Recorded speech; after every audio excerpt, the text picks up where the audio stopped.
So, this is probably going to start making some rounds too. There'll be some physics guys doing some yakking about it, but they've reanalyzed a data set that they had originally said that the universe was flat with just a little tiny curve in it. Okay, and now they're saying that it's a sphere. Um, anyway, there's some nice picture there for you. These are the types of universes it could have been, and this has a 99% accuracy. They're saying with the data set, um, and it's from the Planck Space Telescope observations. From the cosmic microwave background radiation, and this is something that we put into orbit that will allow people to look at stuff way back around between 300 and 400 million years age of the universe, which is about 13.4 billion years or so ago. Yeah. Yep. A little bit of downtime this morning. My internet provider had a little hiccup, so I got started late. But anyway. Yeah, there's some neat stuff in here. And, now this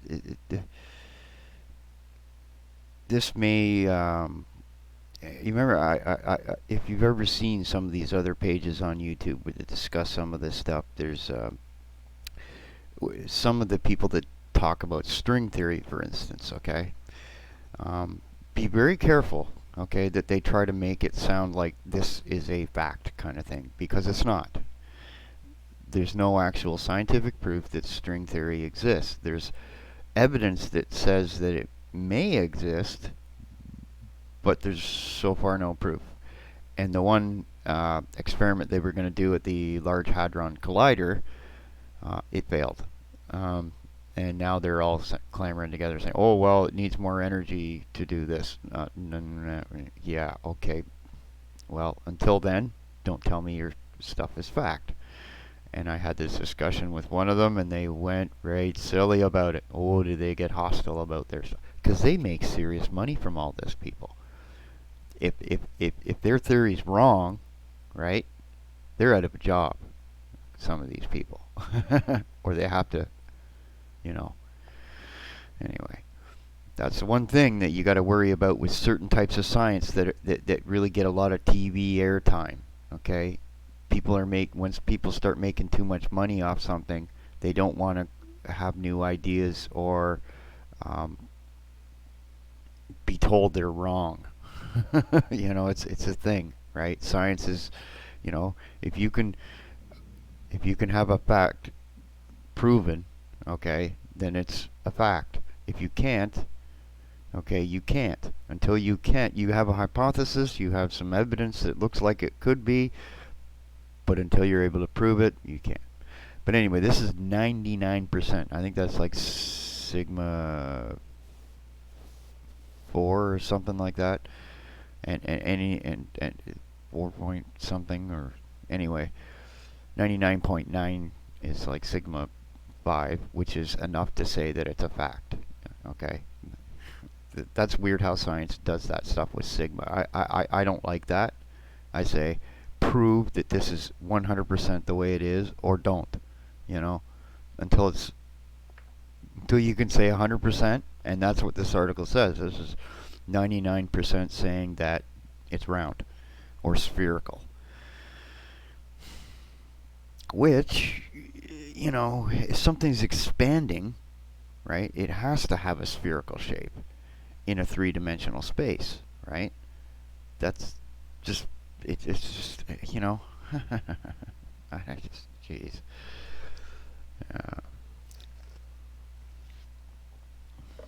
Like, how do you have three-dimensional space if something was flat? Mm-hmm. Yeah. The scientists are that we're trying to see. You need a flat universe in order to go with this string theory. You also need it to go with a bunch of other things, which is part of the problem of where some of this goes. I saw a guy talk, and he was the first physicist actually gave actual answers on some of the questions that were being talked about, and how they should be going about getting answers on other things, where these other guys just don't do it. Okay, they don't, and it's really odd the way that some of them are think. Maybe I'm one of these people that has a way of thinking that's not the way they are. I don't know, but um, from my own belief on things, is that you have to have a kind of thought. Okay, you take a balloon or take a sock. Okay, you put your hand in it, right?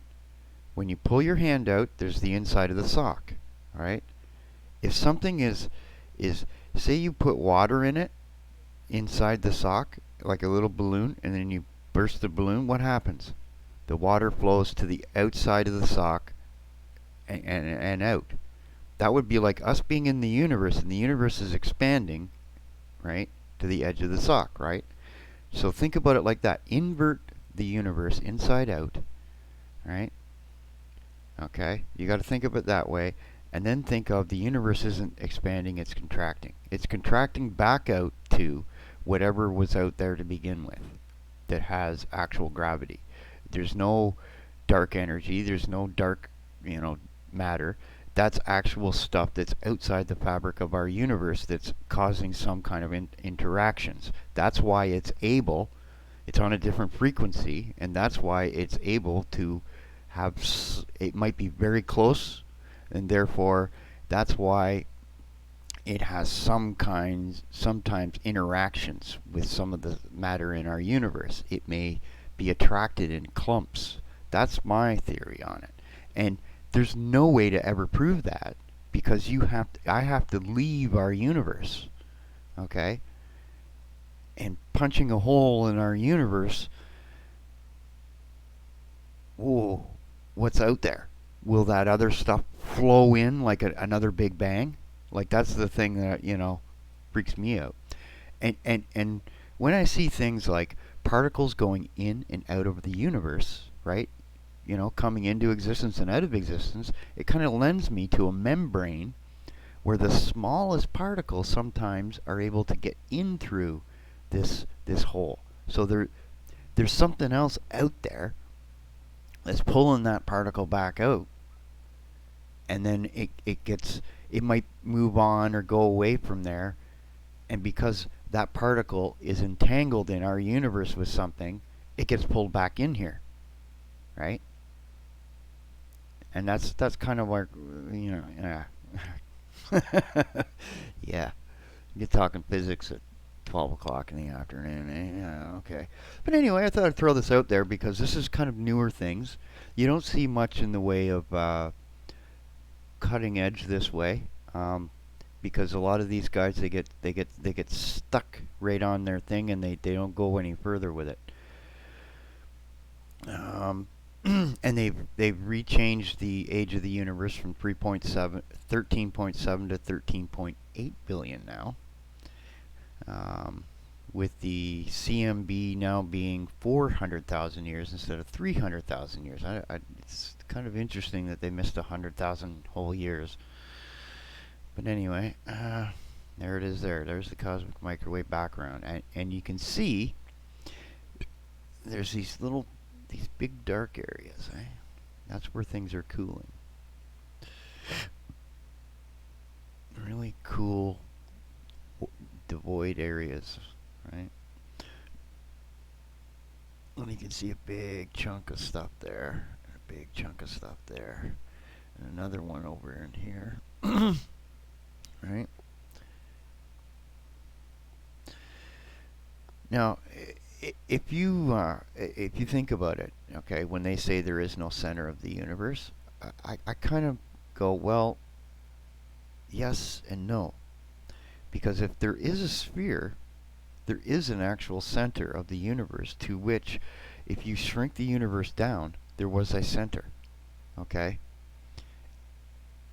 And if that's the case, then they've been lying to us. And I wonder why they don't want us to know where the center of the universe is. Because we may not be in it is actually, the observable universe, this so-called sphered universe could be far larger, like, than, they're thinking. Anyway, just thought I'd throw this up there just to get everybody's brain getting into gear for some gaming and whatever else. Got to keep it real sometimes. Anyway, later.